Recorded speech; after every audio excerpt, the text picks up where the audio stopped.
Welcome to NSTV news. నేను సౌజన్య. ముందుగా ముఖ్యాంశాలు. గూడెం గుట్ట ఒక ప్రసిద్ధ పుణ్యక్షేత్రం. ఆ పుణ్యక్షేత్రం గంగమ్మ నడిబొడ్డున ఉండడం ఒక విశేషమైతే స్వయంభూ సత్యనారాయణమూర్తి ఆ గుట్టపై ఉన్నాడని భక్తుల విశ్వాస నమ్మకం.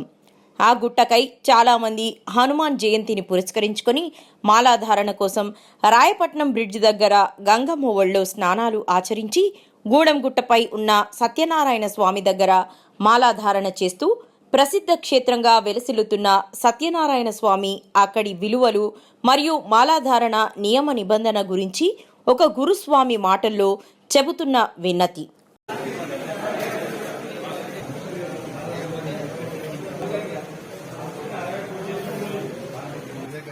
జై బోలో పవన్హుత హనుమానికి.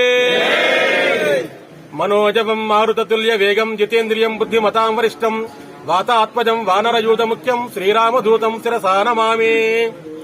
జై శ్రీమన్నారాయణ.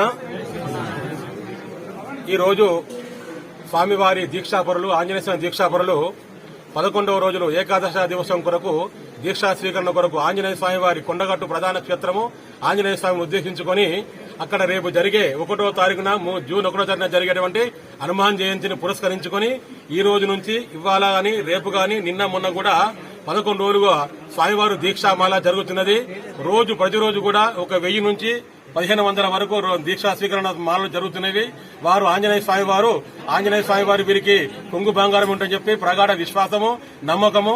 ఆంజనేయ స్వామి కొలడం వల్ల ఆయుహు, ఆరోగ్యము, మనోవ్యాధులు, దీర్ఘవ్యాధులు అన్ని రకాలుగా శుభం మేలు జరుగుతుందని చెప్పి ఇక్కడ మా గోదావరి నదీ తీరాన స్నానమాచరించి శుద్ధిగా వచ్చి గూడెం క్షేత్రంలో మాలాధారణ చేసుకుని ప్రధాన క్షేత్రం నుండి ఆంజనేయ స్వామి కొండగట్టు క్షేత్రంలో మాల విన్నవం చేయడం జరుగుతుంది. అలా చేయడం వల్ల వీరికి ఇల్లు వాకిలి గొడ్డు గోదా పాడి పంట వ్యవహారము ఆరోగ్యము ఆంజనేయ స్వామి వారు సాక్షాత్ ఎల్లవేళ కాపాడుతారని చెప్పి ప్రగాఢ నమ్మకము, విశ్వాసము. జై బోలో పవన సుత హనుమానికి.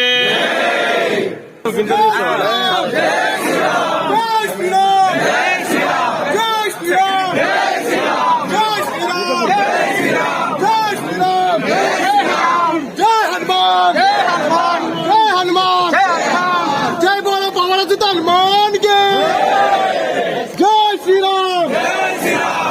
संजय